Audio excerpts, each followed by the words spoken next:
예, 마태복음 제5장 7절의 말씀을 다시 한번 다 함께 봉독합니다.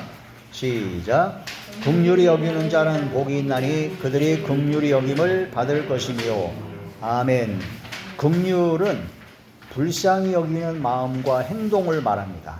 따라해 주시죠. 불쌍히 여기는 마음과 행동. 불쌍히 여기는 마음만 있으면 안 돼요.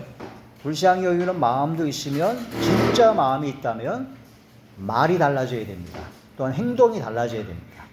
하나님께서는요, 우리가 죄악으로 말미암아 영원한 형벌을 받을 수밖에 없는 우리들을 불쌍히 여기셨습니다. 불쌍히 여기시는 그런 마음을 잡수시고 행동으로 옮기셨습니다. 그래서 무수한 선자들을 보내셨고 결국은 독생하신 하나님이신 예수님을 이 땅에 보내셔서 예수 그리스도를 믿는 믿음으로 말미암는 구원의 새로운 살 길을 열어주셨습니다. 그게 바로 하나님의 긍휼하심입니다. 그래서 내가 너희를 긍휼히 여겨서 사랑한 것처럼 너희도 서로 긍휼히 여기라 라고 말씀을 하십니다. 그래서 긍휼히 여기는 자는 복이 있는데 하나님으로부터 긍휼히 여김을 받을 것입니다 라고 합니다. 우리가 진짜 믿음으로 구원받은 하나님의 자녀는요, 하나님의 긍휼하심을 진짜 깨닫고 믿어지고 체험한 사람들입니다. 하나님의 긍휼하심을 체험했습니까? 네. 다시 한번, 하나님의 긍휼하심을 체험했습니까? 네. 체험한 만큼 우리도 긍휼을 베풀어야 됩니다. 베풀어야 돼요. 그래서 하나님께서, 예수님께서 비유로 말씀을 하셨죠. 비유로 말씀하실 때 어떤 사람이 그 1만 달란트, 금 1만 달란트를 빚진 자가 있었습니다. 그래서 그 빚을 갚아라 하니까 1만 달란트는 엄청난 빚입니다. 그 사람이 도저히 평생 일해도 못 갚을 빚이에요. 그래서 제발 살려달라고. 그러니까 그 막 울며 불며 막 살려달라고 하니까 그걸 불쌍히 여겼어요. 불쌍히 여기셔서 긍휼히 여겨가지고 그 빚을 탕감해 줬습니다. 여러분, 우리가 예수 그리스도의 보혈의 공로가 아니면 우리의 모든 죄를 탕감받을 수 없습니다. 우리의 모든 죄는 상상할 수 없는 엄청난 빚이죠. 근데 그 1만 달란트 되는 엄청난 빚을 탕감받은 그 사람이 나가서 자기한테 300데나리온, 데나리온은요 하루 일꾼 품삯입니다. 지금으로 한 돈 10만 원 되겠죠. 그러면 300데나리온 한 300만 원이에요. 300만 원 정도 되는 사람을 빚자를 딱 잡아가지고 빚을 갚아라 그랬어요. 그때 그 사람도 지금 당장은 어려우니까 지금 양해를 해달라고 갚겠다고 그러니까 안 된다 이놈아 막 욕하면서 멱살 짚고 막 때리고 막 욕했어요. 자기는 무려 1만 달란트나 엄청난 빚을 청산받았는데, 완전히 탕감받았는데, 그걸 보고 사람들이 알리고 나서 내가 너에게 1만 달란트를 탕감해 줬는데 너는 어떻게 300달러를 탕감해? 지금 당장 빚을 다 갚아라. 그러면서 하나님의 긍휼하심을 말씀하시면서 너희도 서로 용서하고 긍휼을 베풀어라는 말씀이 됩니다. 그 1달란트는요, 금 1달란트는요, 그 데나리오로 말하면 6천 데나리온이라고 합니다. 6천. 그러니까 1데나리온이 한 10만 원이라고 보면 6천 데나리온은 6천만 원이에요. 1달란트가. 근데 1만 달란트는요, 6천만 원에 6천억 원입니다. 6천억 원. 이게 계산을 하니까 이제 대충 야구에 나오죠. 예? 지금 현재 금시세로 보는 게 당시 시세로 봤을 때 1달란트는 6천 데나리온이에요. 그러니까 1만 달란트는 6천억 원이에요. 6천억 원. 6천억 원을 빚을 졌는데 그걸 빚을 다 탕감해 줬어요. 우와, 이건 뭐. 근데 나는 300만 원 빚진 사람을 당장 갚으라고 막 욕한 거예요. 말도 안 되는 거죠. 그와 같이 비유를 하신 겁니다. 하나님께서 우리를 긍휼히 여기셔서 우리의 모든 죄를 다 탕감해 주셨습니다. 예수님께서 십자가에 못 박혀 돌아가심으로 말미암아 십자가의 대속위원회로 우리가 모든 죄의 탕감을 다 받았습니다. 그런데 우리에게 잘못한 사람, 죄 지은 사람, 잘못한 사람은 우리가 보기에 얼마 안 되는 거예요. 그렇죠? 그래서 주기도문에 우리가 우리에게 죄 지은 자를 사하여 준 것 같이 우리 죄를 사하여 주옵시고 이렇게 기도하라고 하셨잖아요. 하나님의 긍휼하신 것 같이 우리도 역시 긍휼을 베풀어야 된다. 우리도 긍휼을 베풀지 아니하면 야고보서에 보면요, 긍휼을 베풀지 아니하는 사람에게는 긍휼 없는 심판이 온대요. 하나님의 심판을 우리가 면할 수 있는 방법은 딱 한 가지밖에 없습니다. 예수님의 보혈의 공로. 예수님을 믿는 믿음으로 구원받은 하나님의 자녀만이 심판을 면하게 됩니다. 그런데 우리가 믿음으로 구원받은 하나님의 자녀가 되었다고 하면서 나에게 잘못한 사람을 용서하지도 않고 가난하고 어렵고 참 힘든 고난 가운데 있는 사람을 불쌍히 여기고 그들을 도와주고자 하는 그런 것으로 여러 가지 하지 않으면은 하나님으로부터 긍휼이 없는 심판을 받게 된다고 말씀하셨습니다. 이 말씀을 깊이 깨닫고 진실로 긍휼히 여기는 자, 가장 큰 복을 받는 여러분 되시길 주의 이름으로 축원합니다. 예. 자, 프린트볼을 보시겠습니다. 심령이 가난한 자, 애통하는 자, 온유한 자, 의에 줄이고 목마른 자, 이 네 가지 복이죠. 예수님께서 산상수훈에 8가지 복을 말씀하셨는데 이 네 가지 복은 여기까지는 하나님과의 관계에 있어서 내면의 변화를 통한 복을 다루고 있습니다. 그러니까 심령이 가난한 자, 따라하시죠. 심령이 가난한 자, 애통하는 자, 온유한 자, 의에 줄이고 목마른 자. 이거는 하나님과의 관계에서 성령을 받아야 가능한 겁니다.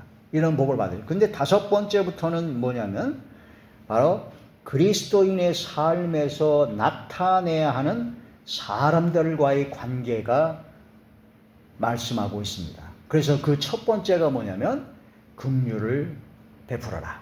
긍휼히 여기는, 불쌍히 여기는 마음을 가져라 하는 그런 말씀이 됩니다. 따라해 주시죠. 하나님의 긍휼하심과 같이 저도 긍휼을 베풀게 하옵소서. 네, 그런 기도를 많이 하시기 바랍니다. 긍휼이란 헬라어 엘레오스이며 불쌍히 여기며 가엾게 여기는 마음을 말합니다. 긍휼은 인애, 자비, 인자함이란 단어와 동일한 뜻을 갖고 있으며 긍휼과 사랑과 인애와 자비와 인자하심이 무한 광대하신 하나님을 깨닫고 느끼며 경험하는 삶이 되어야 우리도 하나님을 닮아갈 수 있는 것이고 하나님을 닮은 하나님의 자녀들입니다. 할렐루야. 이건 뭐 다른 설명이 필요 없죠. 그냥 쭉 이해만 하시면 됩니다. 또한 하나님의 긍휼은 실제적인 행함을 포함합니다. 불쌍히 여기는 마음만 가지고는 안 돼요. 그런 생각만 가지면 안 돼요. 실제적으로 행함이 포함됩니다. 그래서 하나님께서 진짜 예수님을 보내셨잖아요. 포함하며 쓰러진 우리들을 일으키시며 기다려주시고 항상 계속 붙잡아 주시는 하나님의 성실하심으로 인자와 긍휼을 나타내고 있습니다. 그러므로 우리도 하나님의 긍휼하심을 닮아가야 되죠. 하나님의 긍휼하심을 닮아가게 되면은 하나님께서 우리를 긍휼히 여겨주십니다. 불쌍히 여겨주십니다. 그는 우리에게 닥친 모든 고난, 환난, 시련, 어려운 모든 것은 하나님께서 불쌍히 여기시기만 하면 다 해결됩니다. 몽땅 해결됩니다. 하나님께서 불쌍히 여기시면. 그래서 눈물의 기도가 하나님께서 꼼짝 못하는 기도 중에 하나입니다. 그 눈물의 기도를 하는 게 됩니다. 히스기야 왕이 병이 들어서 하나님께서 보시기에 이제 끝났다. 그래서 이사야 선지자를 보냈죠. 너는 오늘 이제 죽을 거니까 네 주변을 정리해라 하고 하나님께서 직접 사형 선고를 내렸어요. 이사야 선지자를 통해서. 그랬더니 히스기야 왕이 어떻게 했습니까? 눈물을 흘리면서 얼굴을 벽에 대고, 얼굴을 벽에 댔다는 것이 이제 나는 모든 걸 다 끊어버렸다는 뜻이에요. 얼굴을 벽에 대고 하나님께 눈물을 흘리면서 기도하면서 하나님 혹시 기억하신다면 옛날에 제가 우상을 다 때려맞추고 하나님께서 기뻐하시는 삶을 살았던 것을 기억하여 주시옵소서. 불쌍히 여겨달라고 기도를 했어요. 그런데 그거 눈물을 보시고 하나님께서 불쌍히 여겨주셨습니다. 긍휼히 여겨주셨습니다. 그래서 이사야 선지자가 그렇게 하나님의 말씀을 전하고 나서 돌아가서 성을 나가기도 전에 그날 하나님께 다시 이사야 선지자에게 명령을 내렸습니다. 너는 돌아가서 히스기야에 전하라. 네 수명을 15년간을 연장시켜 주겠다. 그리고 네가 평생에 지금 고민인 외적의 침입을 다 막아주겠다. 이런 엄청난 하나님의 역사가 일어납니다. 하나님 앞에 불쌍히 여김을 받기만 하면 됩니다. 하나님께서 불쌍히 여기기만 하면 됩니다. 그러면 어떻게 된다고요? 눈물을 흘려야 된다는 겁니다. 눈물을. 양파가다 흘린 눈물은 말고 진정으로 하나님 앞에 눈물의 기도를 하나님께 드려야 됩니다. 눈물이 메마르면 안 됩니다. 성령의 감동으로 성령께서 주시는 눈물의 기도가 되어야 됩니다. 눈물이 잘 안 나온 경우가 많아요.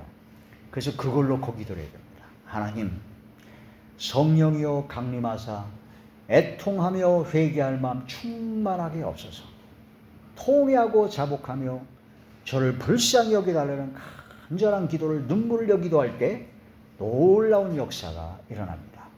지난번에 애통할 때도 탄식하여 우는 자, 애통하는 자가 복이 있는 것처럼 엄청난 역사가 일어납니다. 따라하시죠. 하나님, 저를 불쌍히 여겨 주옵소서. 긍휼히 여겨 주시옵소서. 이 기도를 많이 하시면 하나님께서 긍휼히 여기시만 하시면 다 됩니다. 다 됩니다. 기적의 역사가 일어나게 되죠. 그러므로 우리도 긍휼한 마음을 갖고 더 나아가 하나님의 성실함을 하심을 닮아서 긍휼을 베푸는 삶이 되어야 됩니다. 자, 인애를 원하시는 하나님, 인애는 헤세드라고 하는데 사랑, 긍휼, 자비라고 합니다. 바로 사랑을 실행하는 힘이 바로 헤세드라고 합니다. 헤세드. 호세아 제6장 6절입니다. 시작. 나는 인애를 원하고 제사를 원하지 아니하며 번제보다 하나님 아는 것을 원하노라. 아멘. 하나님 앞에 아무리 기도해도 내가 나에게 잘못한 사람, 가난하고 어렵고 그런 분들을 불쌍히 여기고 그들을 도와주지 아니한다면 하나님께 아무리 기도해도 하나님께서는 안 받으십니다. 그래서 하나님께서는 인애를 원하고 제사를 원하지 아니한다. 번제를 드리는 것보다 하나님을 아는 것을 하나님께서 원하십니다. 여호와를 알자. 하나님을 알아야 됩니다. 자, 그 다음 말씀 보시죠. 인자와 긍휼로 보호하시는 하나님의 성실하심을 깨달아야 되죠. 예레미야 애가제 3장 22절에서 23절입니다. 시작. 여호와여 인자와 긍휼이 무궁하심으로 우리가 선별 되시는 하나님이시니이다. 이것들이 아침마다 새로우니 주의 성실하심이 크시도소이다. 이거 컴퓨터가 좀 이상해서. 그래서 하나님의 성실하심, 인자와 긍휼로 보호하시는 하나님의 성실하시죠. 자, 로마서 제 12장 8절입니다. 시작. 혹 위로하는 자면 위로하는 일로, 구제하는 자는 성실함으로, 다스리는 자는 부지런함으로, 긍휼을 베푸는 자는 즐거움으로 할 것이니라. 긍휼을 베풀 때는 기쁨과 즐거움 속에서 해야 된다. 그런 뜻이 되죠. 하나님께서는 죄악으로 말미암아 영원한 형벌을 받을 수밖에 없던 우리들을 불쌍히 여기셔서 예수님을 보내사 건져주었고, 돌아온 탕자를 맞이하는 아버지의 심정으로, 빚진 자를 탕감해주는 왕의 마음으로 하나님의 긍휼하심, 사랑하심을 확실히 증거하셨습니다. 할렐루야. 로마서 제 5장 8절이죠. 시작. 우리가 아직 죄인 되었을 때 그리스도께서 우리를 위하여 죽으심으로 하나님께서 우리에 대한 자기의 사랑을 확증하였느니라. 아멘. 우리가 죄인 되었을 때 예수 그리스도를 통해서 십자가의 대속의 은혜를 베풀어 주심으로 하나님께서 우리를 사랑하신 것을 확실히 증거하셨다는 겁니다. 불쌍히는 마음만 가진 게 아니에요. 실제로 행하셨습니다. 완전히 다 주셨어요. 그는 근본 하나님의 본체시나 하나님과 동등됨으로 취할 것을 여기지 않은 오히려 자기를 비워 종의 형체를 가져 죽기까지 복종하셨으니 곧 십자가에 죽으심이라 하셨죠. 하나님을 경외하는 자를 긍휼히 여기십니다. 따라서 하나님을 경외하는 자. 경외는요, 두렵고 떨림으로 하나님을 공경하는 겁니다. 이 세상에 많은 사람들이 요즘 말세가 되면 될수록 하나님을 두려워하지 않습니다. 하나님을 만만하게 봅니다. 하나님이 안 계신 것 같아요. 지멋대로 자기 마음대로 섭니다. 하나님을 두려움이 없는 것이 가장 큰 말세의 징조, 심판의 전조입니다. 그 몸은 죽여도 영혼은 죽이지 못하는 자들을 두려워하지 말고 몸과 영혼을 지옥불에 멸하시는 하나님만 두려워하라고 마태복음에 말씀하셨죠. 하나님이 두려워야 됩니다. 그 어떤 사람은 하나님은 두려워하지 않다. 하나님은 사랑이 아니기 때문에 하나님을 절대로 두려워하면 안 된다. 두려워하는 마음, 그거는 부정적인 마음이요, 이상한 안 좋은 거다. 그런 거 얘기하기 전에 하나님 앞에 두려워해야 됩니다. 하나님을. 근데 그 두려워하는 것이 그냥 두려워만 하면 안 돼요. 귀신이나 마귀나 모든 세상 그 영적인 존재들 하나님을 두려워합니다. 그러나 하나님을 두려워하면서 공경하는 것은 경외라고 합니다. 경외. 따라서 하나님을 두려워하면서 공경하고 하나님을 사랑합시다. 말과 혀로만 사랑하지 말고 행함과 진실함으로 사랑하라. 그 어떤 분이 교도소에 갔대요. 교도소에 가서 교도 선교를 하시는 분들이 있는데, 교도소에 들어와서 복역 중인, 징역을 살고 있는 뭐 사기꾼 여러 가지 수많은 그런 죄인들이 많은데, 그 중에서 쭉 보니까 교회 다니 자기가 예수님을 믿는다고 하는 사람들이 그렇게 많다고 합니다. 50%가 넘는데요. 교회를 다녔던. 근데 그 중에 집사, 권사, 장로, 직분자가 또 그렇게 많고, 그 중에 목사도 많대요. 그래서 그분들한테 물었대요. 아니, 어떻게 목사가 되고 장로가 되고 진짜 은혜를 많이 받았고 막 은사도 나타나고 막 그랬는데 어떻게 이렇게 죄를 범하고 오셨냐. 그분들이 솔직하게 얘기를 하더랍니다. 하나님을 무서워하지 않았다고. 입으로는 하나님이 살아계시다고 얘기하고 하지만 하나님을 두려워하지 않고 지멋대로 살았다는 것을 고백했다고 합니다. 그리고 우리는 그 들어간 분만 얘기하는 게 아니라 우리는 안 들어갔어도 우리가 하나님 앞에 지나간 삶을 돌아볼 때 하나님을 두려움이 없었던 것이 얼마나 많은지 반성하게 되더라고요. 회개하게 되더라고요. 그 얘기를 딱 듣는 순간에 제가 찔렸어요. 저는 그 감옥에 들어가지 않았을 뿐이지, 제가 잘 알잖아요. 하나님 앞에 회개할 것밖에 없다는 걸 깨닫게 됩니다. 그래서 사도 바울이 말년에 나는 복음을 증거한 후에 내가 버림을 받을까 두려워하여 내가 나를 쳐서 날마다 죽는다 하고 사도 바울이 그렇게 고백을 했습니다.